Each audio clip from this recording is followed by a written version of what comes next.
নমস্কার, education with Sudeshna YouTube চ্যানেলের আরেকটি নতুন ভিডিওতে আমার সমস্ত ছাত্রছাত্রীকে স্বাগত জানাই।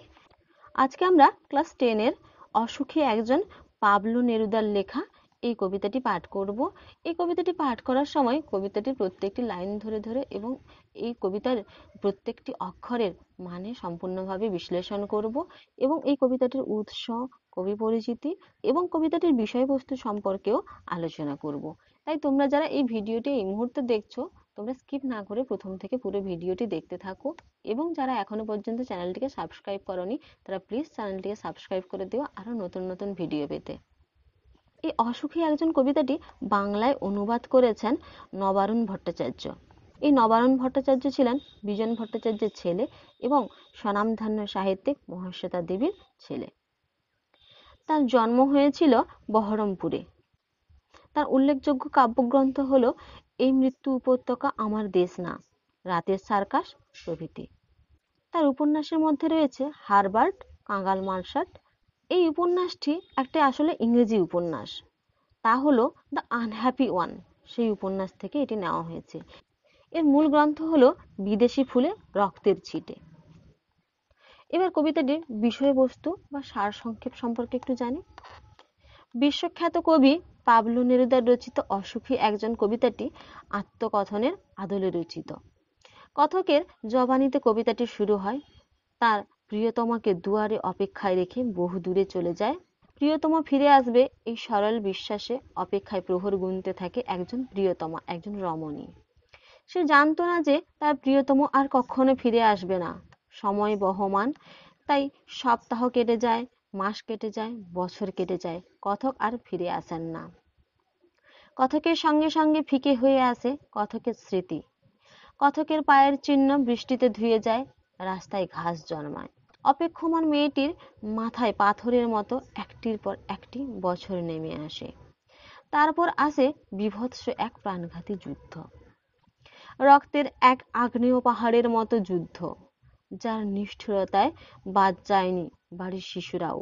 সমস্ত স্মৃতি মুছে ফেলেও বেঁচে থাকে কবির সেই প্রিয়তম মেয়েটি। কারণ প্রেম শাশ্বত, তার মৃত্যু নেই। চিরন্তন প্রেম মানুষকে মরতে মরতে বাঁচতে শেখায়। যুদ্ধের আগুন চারিদিকে ছড়িয়ে পড়ে, বাদ যায় না দেবালয়েও। শান্ত হলুদ ধ্যানমগ্ন দেবতারা টুকরো টুকরো হয়ে ভেঙে পড়ে মন্দির থেকে।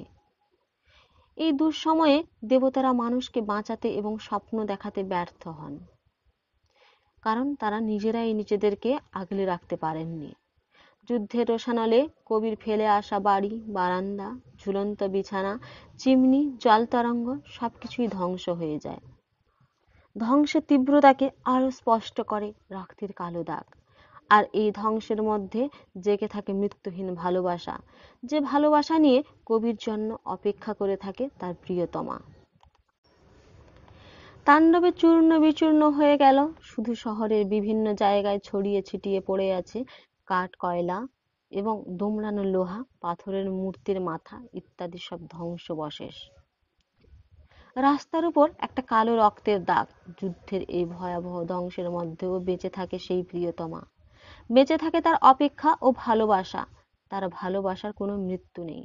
যুদ্ধের এই ভয়াবহকে দ্বিতীয় বিশ্বযুদ্ধের সঙ্গে তুলনা করা যায়। এবার আমরা মূল কবিতায় আসি। আমি তাকে ছেড়ে দিলাম, অপেক্ষায় দাঁড় করিয়ে রেখে দরজায়। আমি চলে গেলাম দূর। দেখো গ্যাপ আছে এখানে, দেখো এই দূর আর দূরের মধ্যে একটু দেখো ফাঁকা আছে। অর্থাৎ কবি বলছেন আমি তাকে ছেড়ে চলে গেলাম। কবি তার প্রিয়তমা, তার প্রেমিকাকে ছেড়ে চলে গেলেন, অপেক্ষায় দাঁড় করিয়ে রেখে গেলেন দরজায়। অর্থাৎ বাড়ির সামনে তাকে অপেক্ষা করিয়ে রেখে গেলেন। কবি চলে গেলেন দূরে, আরো দূরে। সে জানতো না আমি আর কখনো ফিরে আসবো না। কবির সেই প্রিয়তমা, সেই রমণী, সেই প্রেমিকা, সে জানতো না কবি আর কখনো ফিরে আসবেন না। এই কবিতায় তোমরা দেখতে পাবে যুদ্ধ এবং প্রেম এই দুটোকে কিভাবে কবি তুলনা করেছেন। যুদ্ধ বড় না প্রেম বড়, সেইটাকে কবি এই কবিতার মধ্য দিয়ে ফুটিয়ে তুলেছেন। একটা কুকুর চলে গেল, হেঁটে গেল গির্জার এক নান, এক সপ্তাহ আর একটা বছর কেটে গেল। একটা কুকুর চলে গেল, অর্থাৎ কবি এখানে বোঝাতে চাইছেন যে দেখবে কুকুররা উদ্দেশ্যহীনভাবে রাস্তায় ঘোরাঘুরি করে, কুকুরটা চলছে এদিক থেকে ওদিক, তার কোনো উদ্দেশ্য নেই, তার কোনো গন্তব্য নেই। কিন্তু নান অর্থাৎ সন্ন্যাসিনী যিনি, তিনি কিন্তু তাদের জীবনের একটা লক্ষ্য থাকে। হ্যাঁ, তিনি কিন্তু যীশু খ্রিস্ট বা ঈশ্বরের কাছে যেতে চান। তার কিন্তু একটাই উদ্দেশ্য, তিনি উদ্দেশ্য নিয়ে হেঁটে চলেছেন। একটা সপ্তাহ আর একটা বছর কেটে গেল, অর্থাৎ সময় তার নিজের ছন্দে ভেসে চলে। প্রথমে একটা সপ্তাহ, তারপরে একটা মাস, তারপরে কয়েকটা মাস, তারপরে বছর, এইভাবেই যেন সময় কাটতে শুরু করলো। বৃষ্টিতে ধুয়ে দিল আমার পায়ের দাগ। কবির পায়ের দাগ অর্থাৎ কথকের পায়ের দাগ, প্রেমিকের পায়ের দাগ বৃষ্টিতে ধুয়ে গেল। ঘাস জন্মালো রাস্তায়, সেই রাস্তায় ঘাস জন্মালো। অর্থাৎ এখানে কবি বলতে চাইছেন যে যুদ্ধের পরে আবার নতুনের সৃষ্টি হলো। আর একটার পর একটা পাথরের মতো, পরপর পাথরের মতো বছরগুলো নেমে এলো তার মাথার উপর। পাথর হচ্ছে একটা ভারী জিনিস। বলছেন যে তার মাথা অর্থাৎ কথকের প্রেমিকা যিনি প্রতীক্ষায় ছিলেন, প্রতীক্ষারত মেয়েটার ওপর যত সময় কাটলো, নতুন এলো, সবকিছুই হলো, কিন্তু কবি আর বা প্রেমিক আর ফিরছেন না। সেই মেয়েটির মাথার উপরে সময়ের সাথে সাথে পাথরের মতো বোঝাও নামতে থাকলো, দুশ্চিন্তা এগিয়ে এলো তার কাছে। তারপর যুদ্ধ এলো রক্তের এক আগ্নেয় পাহাড়ের মতো। তারপর কি হলো? যুদ্ধ এলো, যুদ্ধ বাঁধলো, রক্তের এক আগ্নেয় পাহাড় যেন নেমে এলো, আগুন নিয়ে যেন নেমে এলো। অর্থাৎ আমরা জানি যে আগ্নেয় পাহাড় থেকে লাভা, ম্যাগমা এসব নির্গত হয়, কিন্তু এখানে যুদ্ধে এত ধ্বংস, এত মারামারি হয়েছে যেন রক্তগুলো লাভা, ম্যাগমার মতো আগ্নেয় পাহাড় নিয়ে নেমে আসছে। শিশু আর বাড়িরা খুন হলো। অর্থাৎ কবি এখানে শিশু আর বাড়ি বলতে দুটো ভাবে বুঝিয়েছেন। এক হচ্ছে কি যে শিশু আর বাড়ি সব ধ্বংস হয়েছে, আর একটি অর্থ হলো যে ভবিষ্যৎ প্রজন্ম এবং সমভূমির সবকিছু ধ্বংস হয়ে গেছে। সেই মেয়েটির মৃত্যু হলো না, সবই শেষ হয়ে গেল, কিন্তু সেই মেয়েটি এখনো বেঁচে আছে তার প্রিয়তমের অপেক্ষায়। সমস্ত সমতলে ধরে গেল আগুন, সমস্ত সমভূমিতে আগুন ধরে গেল। শান্ত হলুদ দেবতারা যারা হাজার বছর ধরে ডুবেছিল ধ্যানে, উল্টে পড়ল মন্দির থেকে টুকরো টুকরো হয়ে। শান্ত হলুদ, হলুদ হচ্ছে প্রাচীনত্বের প্রতীক। সেই হলুদ দেবতারা প্রাচীনকাল থেকে যারা মন্দিরে ছিল, তারাও যারা বছর বছর ধরে ডুব দিয়েছিল ধ্যানে, অর্থাৎ ধ্যানমগ্ন হয়েছিল, তারাও উল্টে পড়ল মন্দির থেকে টুকরো টুকরো হয়ে গেল। অর্থাৎ দৈব প্রতিমার অন্তঃসার শূন্যতার কথা বলেছেন এখানে তিনি।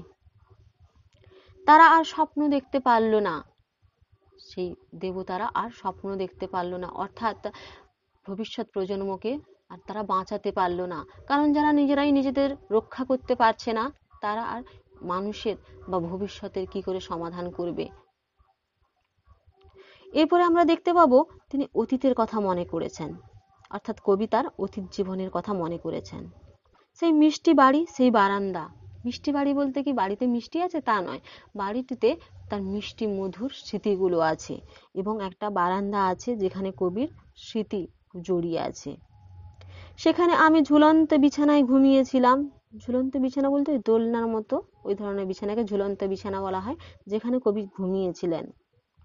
গোলাপি গাছ, ছড়ানো করতলের মতো পাতা। গোলাপি গাছ হচ্ছে এক ধরনের পাতাবাহারি গাছ, গোলাপি রঙের। সেই গাছটির পাতাগুলো যেন হাতের করতল, অর্থাৎ হাতটা খুললে 5 আঙ্গুল যেমন খুললে একটা বিস্তৃত হয়, বেশ বড় হয়, সেরকম যেন তার পাতাগুলো ছড়িয়ে আছে। চিমনি, প্রাচীন জলতরঙ্গ। চিমনি হচ্ছে ধোঁয়া নিষ্কাশন যন্ত্র, আর জলতরঙ্গ হচ্ছে একটা বাদ্যযন্ত্র যার ভিতরে জল ঢুকিয়ে নাড়ানাড়ি করা হয়, নাড়ানাড়ি করলে একটা শব্দ হয়, সেইটা গানের সময় ব্যবহার করা হয়। সেটা ছিল প্রাচীন, অর্থাৎ কবির শৈশবের থেকেও আরো বেশি পুরনো ছিল। সব চূর্ণ হয়ে গেল, জ্বলে গেল আগুন। এই যুদ্ধে সমস্ত কিছু স্মৃতিগুলো চূর্ণ বিচূর্ণ হয়ে গেল, সমস্ত কিছুতে যেন আগুন ধরে গেল, সব ধ্বংস হয়ে গেল। যেখানে ছিল শহর সেখানে ছড়িয়ে রইল কাঠকয়লা। যেখানে শহর ছিল সেখানে কাঠকয়লা ছড়িয়ে রইল, অর্থাৎ শ্মশানে পরিণত হলো, সমস্ত কিছু ধ্বংস হয়ে গেল। দোমড়ানো লোহা, মৃত পাথরের মূর্তির বিভৎস মাথা। দোমড়ানো লোহা অর্থাৎ কলকারখানা যা কিছু ছিল সব দুমড়ে মুচড়ে গেল, মৃত পাথরের মূর্তির বীভৎস মাথা। এই লাইনটা থেকেও দুটো মানে বেরোয়, একটা হচ্ছে শহরের স্থাপত্যের বিনাশ, আর একটা হচ্ছে মূর্তির মাথা কাটা।